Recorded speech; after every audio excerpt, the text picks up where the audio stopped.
Today on our 2012 Lexus ES350, we'll be installing the Curt Hitch, part number C12343. Here's what our hitch looks like installed on our vehicle. Now we'll go ahead and give you a couple measurements in helping you choose some accessories for your hitch, such as a bicycle rack or a cargo carrier. From the center of the hitch pin hole is approximately 3 inches to the outer edge of the bumper, and from the top opening in the receiver to the ground is approximately 11 3/4 inches. Now let's go ahead and install our hitch. To begin with, we're going to need to remove the bolts here at the rear of the vehicle on each side that hold the exhaust as well as the tow hook bracket into place. There are a total of 5 bolts on each side that will need to be removed. 3 that hold the tow hook in place and 2 that hold the rear exhaust bracket in place. We're going to go ahead and put our safety strap in place before we remove any of the rear exhaust brackets or take down any of the rubber exhaust hangers. Now with our safety strap in place, we'll go ahead and begin by removing the bolts on each side.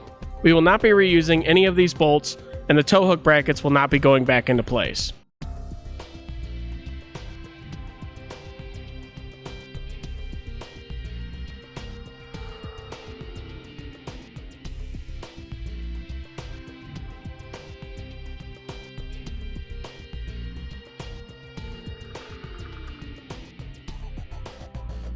Now that we have all the bolts removed from each side and the 2 brackets down, we're going to go ahead and lower down 2 rubber exhaust hangers.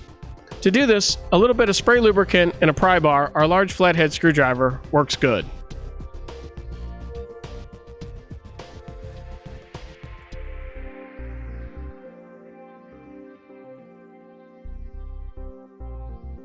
Now with our rubber hangers removed, we can go ahead and lower the exhaust down a little bit to give us a little more working room.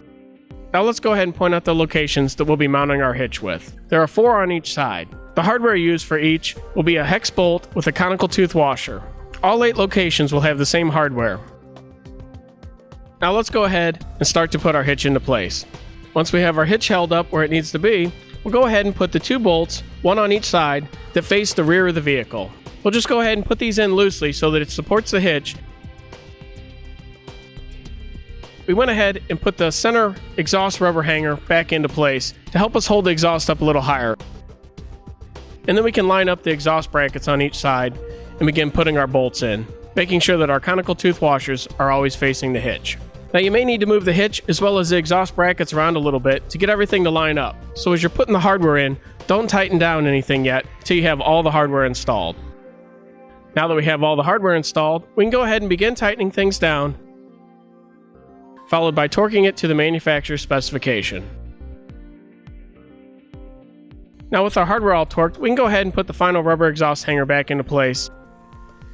And with that, that'll conclude the installation of our Curt Hitch part number C12343 on our 2012 Lexus ES350.